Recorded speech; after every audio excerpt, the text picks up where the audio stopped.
नमस्कार दोस्तों।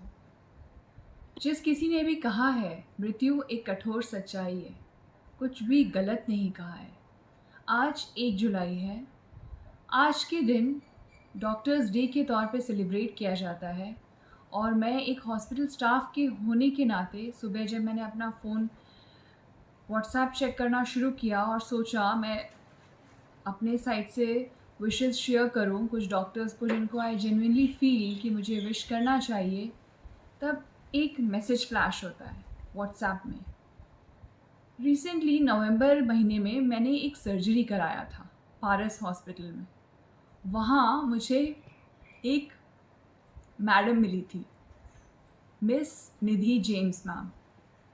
कोइंसिडेंटली वो वहाँ की नर्सिंग ट्यूटर थी और जब वो राउंड कर रही थी और उन्होंने मुझसे कुछ बातें की और जब उन्हें पता लगा कि मैं उनके बेस्ट फ्रेंड के कॉलेज में स्टूडेंट थी, मैम बहुत खुश हो गई और उन्होंने फिर मेरे थ्रू अपने कॉलेज लाइफ को बताना शुरू किया अपनी फ्रेंड जो मेरी क्लास टीचर हुआ करती थी मनिंदर मैम के बारे में।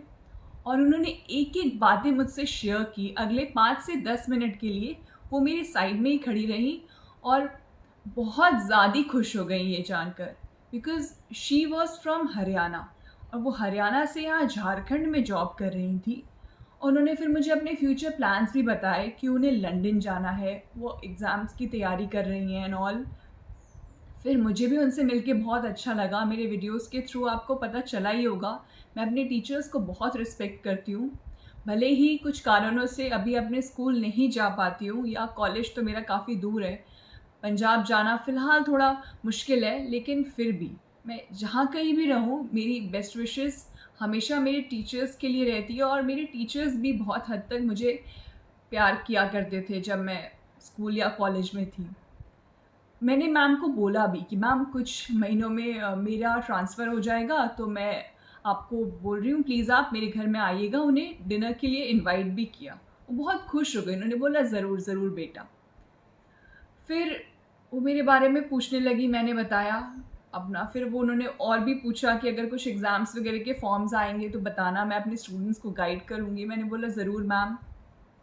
उसके बाद उन्होंने मुझे रिव्यू लिखने को बोला, मैंने वो भी लिखा और अच्छे से मैं अपना सर्जरी करा के घर लौट आई, ड्यूटी भी जॉइन कर लिया। समय बीतता चला गया, फिर आर्मी का फॉर्म आया था, मैंने उनको शेयर किया ताकि वो अपने स्टूडेंट्स को शेयर कर सकें। फिर मैम ने मुझे थैंक यू तक मैसेज किया।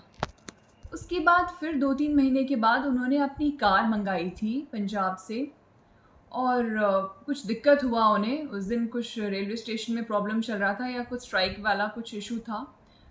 तो मैंने जब उनको कॉल बैक किया उनके फ़ोन आने पे, तो फिर उनको शायद कहीं और से हेल्प मिल चुका था, तो उन्होंने फ़ोन पिक नहीं किया। फिर मैं भी ड्यूटी में थी, उतना मैंने ध्यान नहीं लगाया।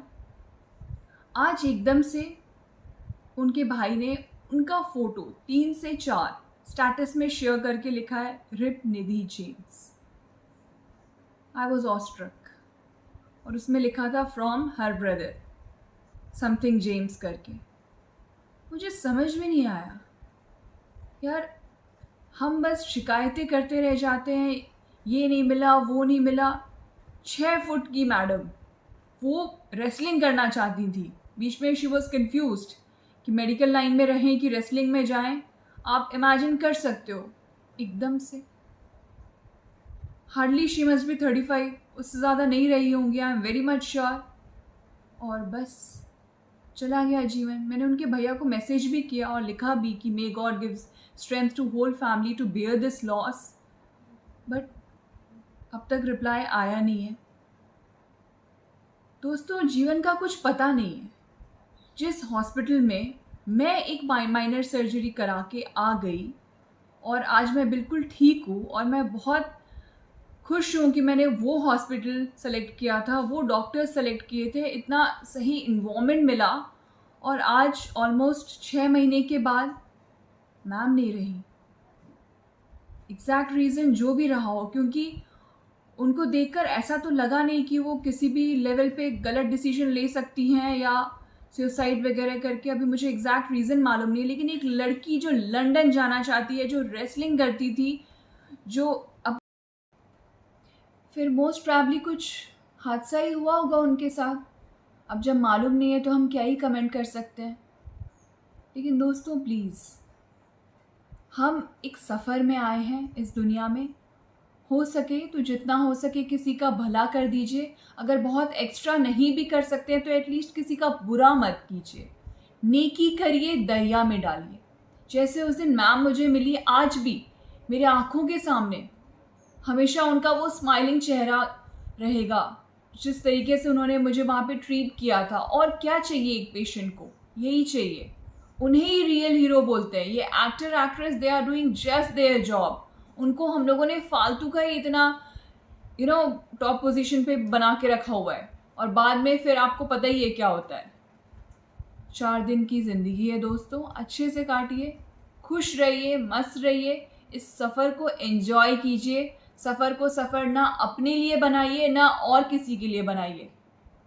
और ख़ास करके जो हॉस्पिटल एम्प्लॉयज़ हैं, आप लोग जब पेशेंट्स आते हैं हॉस्पिटल में, बहुत उम्मीद से आते हैं आपके पास। अनटिल एंड अनलेस जो बहुत ज़्यादा गुंडागर्दी नहीं कर रहा है और शांति से है और एक लेवल का वो स्ट्रेस्ड है, जितना हो सके उसकी मदद कीजिए। आपको अगर पैसे ही कमाने हैं, अगर आप बहुत जल्दी इरिटेट ही हो जाते हैं, तो प्लीज़ चेंज योर प्रोफेशन। दुनिया में और भी बहुत से अच्छे तरीके हैं, अच्छी जगह हैं जहाँ आप पैसे कमा सकते हैं। At the end what matters, आपकी लाइफ का इम्पैक्ट कितने लोगों पे पड़ा। I am very much sure, जैसे मैम का उस कम समय की मुलाकात का मेरे पे इम्पैक्ट पड़ा, वैसे बाकी लोगों पे भी ज़रूर पड़ा होगा, उनके स्टूडेंट्स पे भी बहुत पड़ा होगा। और ये पारस हॉस्पिटल का बहुत बड़ा लॉस है उनका जाना। उनके परिवार का तो उसका तो कुछ कंपैरिजन ही नहीं है। आई जस्ट विश मैम जहाँ रहें खुश रहें। Thank you.